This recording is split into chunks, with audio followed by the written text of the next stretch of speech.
Welcome back to another portfolio update where I will be sharing with you the performance of my P2P Lending portfolio and the changes I made last month. So if you're looking for authentic insights into an actual P2P Lending portfolio, this video is for you. Before we start, you should know that this is no investment advice. P2P Lending is risky, and if you fail to monitor the events surrounding your platforms, you may lose your money. P2P Lending is not an asset class where you invest your money, let it sit for years, and then cash out the expected return. The market is constantly developing, so you must stay in the loop to maximize your returns and minimize risks. So by the end of January, this is how the portfolio looked like. As you can see, there has been a noticeable change in the amounts invested on various platforms, so let's go through the changes individually. On PeerBerry, I increased the invested amount by 15%, which increased the portfolio to over 38,000 euro. PeerBerry has been my go-to platform since 2018, and I evaluate it as one of the most stable investments in the P2P lending industry. Although risks are still present, I'm confident the management would do its best to protect investors' interest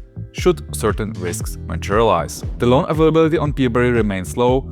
However, I can at least invest manually, which is the only way to deploy funds on PeerBerry, since the auto-invest cannot meet the investor's demand. Replicating this type of portfolio by using only the auto-invest feature will likely not yield the expected results. The reason for the increase on PeerBerry is the cash drag on Esketit. While Esketit remains an excellent platform for investors, loan availability has been an issue for the past few weeks. Although I managed to deploy the uninvested funds within a week or two, I constantly struggle with cash drag since the repayments are not reinvested immediately. For half the month, up to 30% of my deposited funds are not invested, meaning that those funds don't earn any yield.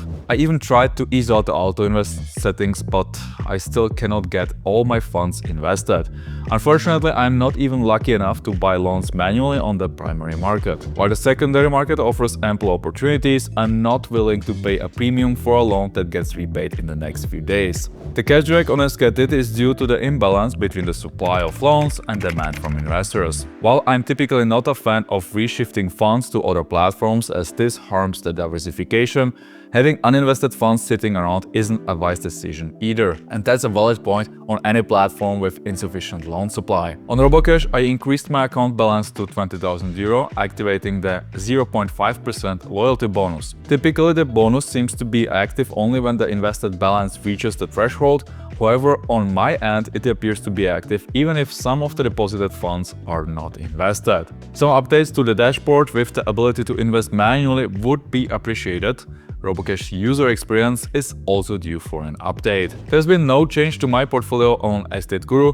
My defaulted loans were not repaid last month. In contrast, my portfolio on Fintown increased. The majority of my funds on this platform are invested in already operational rental properties at a 12% interest rate. We have recently recorded an interview with the founder where we discussed the upcoming changes to the platform, which you can watch here. On Crowpear, my investments decreased as the platform's new loan listings did not fit my investment criteria. While many invested loans have been repaid, I'm curious how the company will deal with defaults. My investment on Lande increased last month. Most of my investments have a long term of 2 years with an interest rate of 11%. The majority of the portfolio is invested in agricultural loans from Latvia. My stake in Indemo remains stable at around 3,000 euro.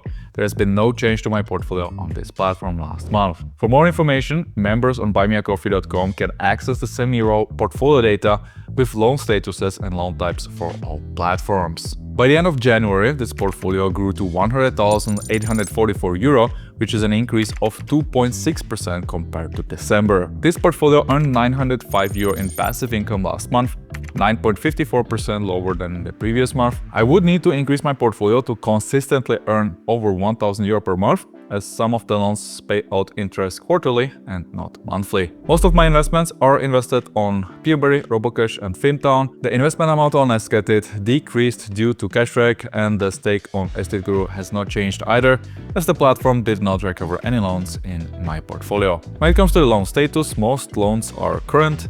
The late status of the loans in my portfolio decreased slightly, while the default rate remains stable at 7%. The portfolio is diversified across various countries, mainly the Czech Republic, Spain, Singapore or South Africa. The amount invested in short-term loans increased by 10% last month in favor of the decreased commercial loans. My portfolio is also diversified across rental properties and installment loans. The amount of unsecured loans decreased slightly.